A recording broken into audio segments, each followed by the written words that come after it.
Tarde nos, em termos ainda, nós temos diferentes festividades no centro de bairro Savaneta.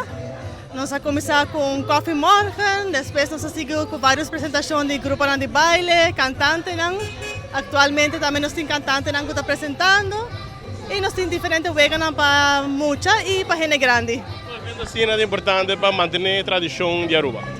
Sim, seguro que sim. Na centro de bairro Savaneta, nós estamos aqui por anos e nós estamos contentes de por estar aqui back depois de 2 anos de basta quieto. Nós estamos contentes de por estar aqui back. Tem diferentes estações que ainda vendem artesania, etc. Sim, nós temos mini bazar com alguns joias, alguns com dushi, alguns com trabalhar obra de mão. E assim nós turemos por passar para aqui e desfrutar também tiki. Um dia especial, dia de himno de bandeira que você celebra de boa forma.